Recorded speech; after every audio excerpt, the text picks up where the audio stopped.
menjadi 3 bagian, yaitu polling, interupsi, dan juga DMA. Pertama di sini saya akan menjelaskan tentang polling. Polling itu adalah ketika host mengalami looping, yaitu membaca status registrasi secara terus-menerus sampai status mengalami busi di clear. Pada dasarnya polling dapat dikatakan efisien, akan tetapi polling tidak dapat dikatakan efisien apabila ketika dilakukan berulang-ulang, apabila kita melakukan polling secara berulang-ulang. Setelah itu ada interupsi. Interupsi itu memiliki 5 bagian. Yang pertama itu ada mekanisme dasar interupsi, fitur tambahan pada komputer modern, interupsi request line, interupsi vektor, dan interupsi chaining, dan penyebab interupsi. Pertama di sini ada mekanisme dasar interupsi. Ketika CPU mendeteksi bahwa sebuah controller telah mengirimkan sebuah sinyal ke internet request line, CPU kemudian menjawab interupsi tersebut dengan menyimpan beberapa informasi mengenai state terkini CPU. Contohnya nilai itu ada interupsi pointer,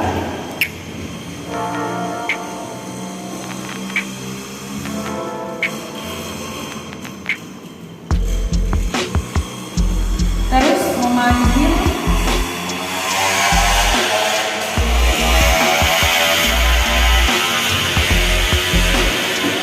dan ngeris. Terus yang kedua, di sini ada fitur tambahan pada komputer modern. Pada arsitektur komputer modern,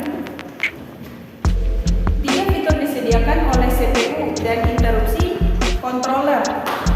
Untuk dapat menangani interupsi dengan lebih bagus, fitur-fitur ini antara lain adalah kemampuan menghambat sebuah proses interupsi handling selama proses berada dalam official state. Efisien penanganan interupsi sehingga tidak perlu dilakukan polling untuk mencari device yang mengirimkan interupsi. Dengan fitur yang ketiga adalah adanya sebuah konsep multi-level interupsi sedemikian rupa sehingga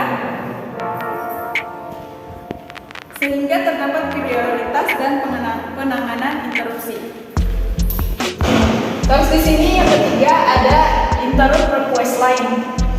Pada piramid CPU terdapat kabel yang disebut dengan interrupt request line. Kebanyakan CPU memiliki 2 macam interrupt request line, yaitu non-mask kabel interrupt dan mask kabel interrupt. Mask kabel interrupt itu dapat dimatikan atau dihidupkan oleh CPU. Dapat dimatikan atau dihentikan oleh CPU sebelum mengakses deretan critical instruction yang tidak boleh diinterupsi. Biasanya interupsi jenis ini digunakan oleh device controller untuk meminta pelayanan CPU. Pada interupsi di sini ada interupsi vektor dan juga interrupt chaining. Sebuah mekanisme interupsi akan menerima alat interrupt handling rutin yang spesifik dari sebuah set. Pada kebanyakan arsitektur komputer yang sekarang ini, alamat ini biasanya sebuah mekanisme interupsi akan menerima alamat interrupt handling rutin yang spesifik dari sebuah set. Alamat ini biasanya berupa sekumpulan bilangan yang menyatakan offset pada sebuah tabel. Keuntungan dari interrupt vektor ini adalah untuk mengurangi kebutuhan akan sebuah interrupt handler yang harus mencari semua kemungkinan sebuah interupsi yang menemukan pengirim interrupt. Akan tetapi interrupt vektor memiliki hambatan karena kenyataannya komputer yang dimiliki ada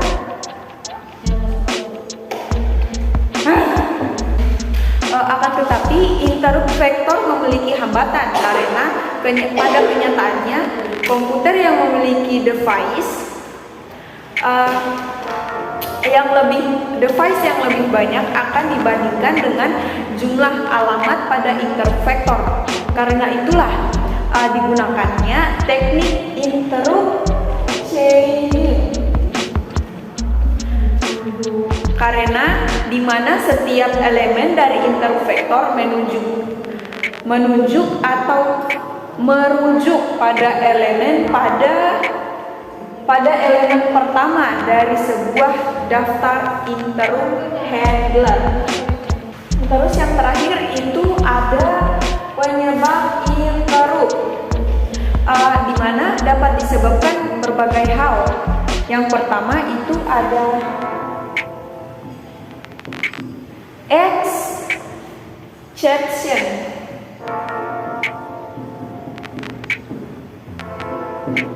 Terus yang kedua ada breakfall, tulisannya itu pakai foul.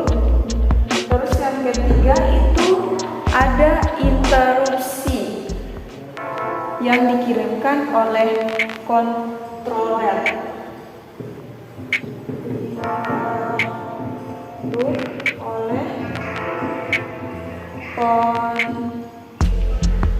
Oleh device control.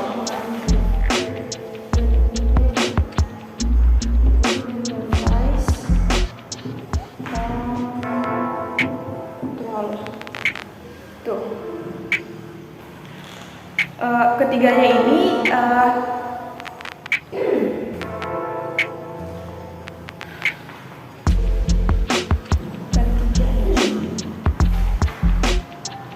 terus yang terakhir itu sistem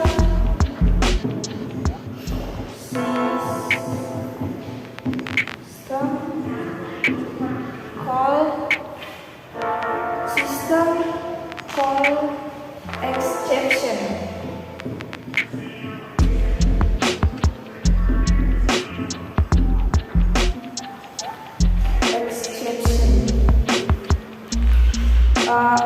Adalah di mana ketiganya ini adalah suatu kondisi di mana terjadi sesuatu dari sebuah operasi didapat hasil tertentu yang dianggap khusus sehingga harus mendapatkan perhatian lebih.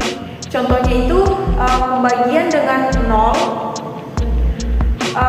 pengaksesan alamat memori yang restricted atau bahkan tidak valid. Terus di sini ada sistem yang ketiga itu ada DMA. DMA itu di sini mempunyai definisi.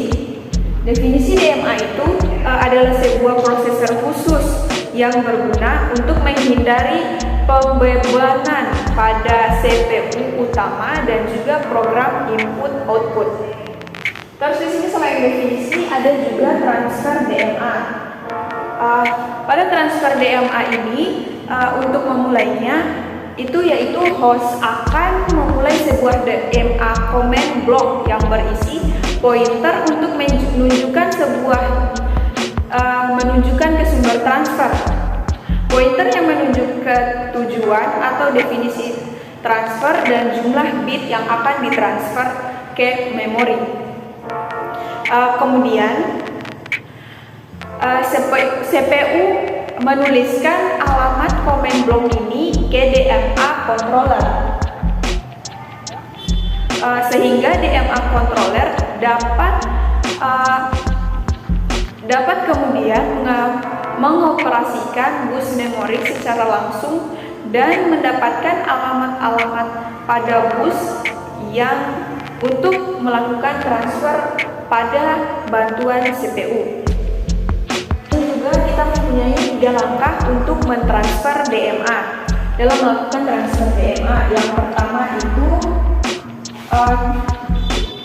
yang pertama itu kita prosesor akan menyiapkan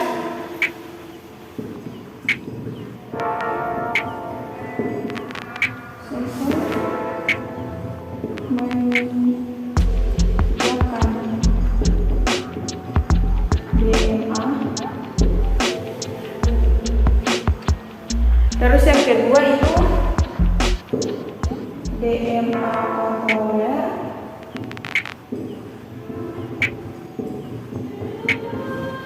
DMA controller yang memulai operasi.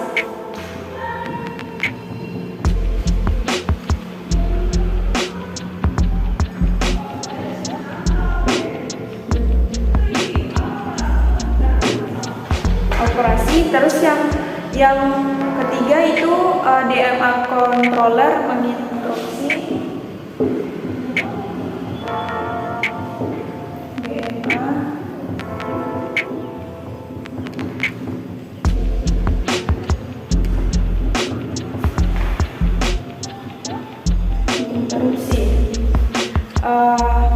menginterupsi prosesor.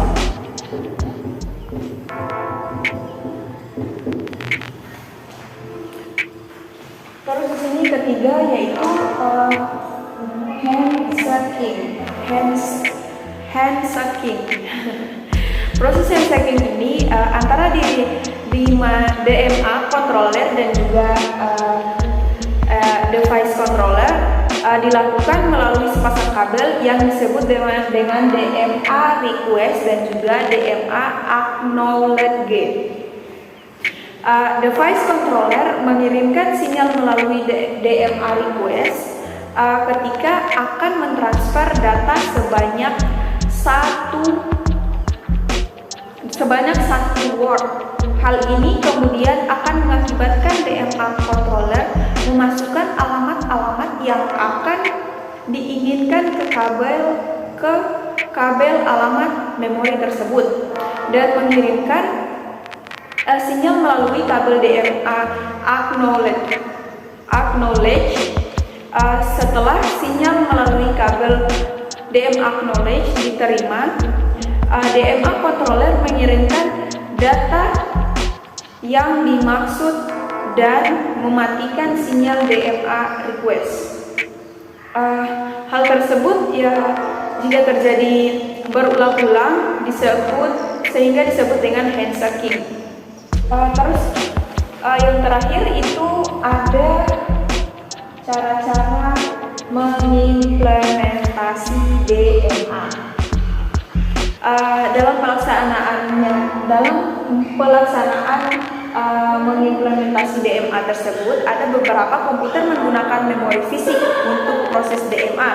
Sedangkan jenis komputer lain menggunakan alamat virtual dengan melalui tahap penerjemah dari alamat memori virtual menjadi alamat memori fisik yang disebut Direct Virtual Memory Address atau DVMA.